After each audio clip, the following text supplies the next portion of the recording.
In this 2-minute tutorial, we're going to be going over how to use EQ on reverbs, specifically using return tracks. If you don't know what send and return tracks are, you can check the description for another video where I explained what they are and how to use them. The main benefits to adding EQ to your reverb return tracks is that you can filter out some of the unnecessary frequencies and really hone in on specific areas to adjust your reverb EQ settings. We just have these 2 drum loops instead of Ableton here, and they're both routed into a return reverb track. So we have the reverb here on this return track, and we have both these being sent to this return track. Inside of a lot of reverb plugins, they'll have their own equalization or filtering settings.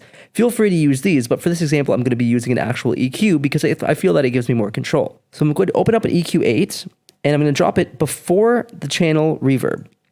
The reason I'm doing this is because it's usually a good idea to remove some of the low end in your signal before you send it through a reverb to prevent low frequency buildup, which can result in a really muddy sounding mix. And it takes up unnecessary room. So I'll just change this to a high pass filter and start to bring out some of the low end.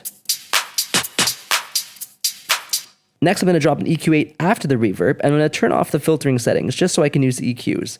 You can also remove some of the high end of the reverb to make a little bit more room for some of your brighter instruments. Sometimes reverb can accumulate in the high end of the spectrum, and it can sound a little bit too bright to the ears. You can also use things like mid-side processing, which we can get into in another video.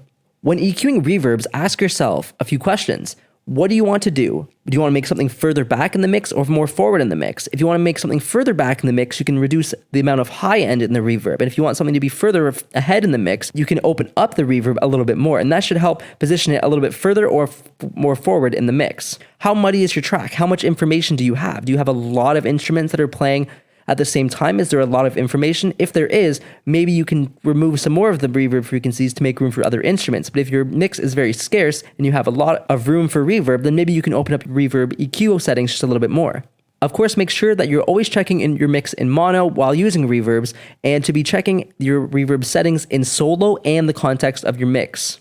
If you're new to the channel, make sure to subscribe so you can get more 2-minute tutorials like this one.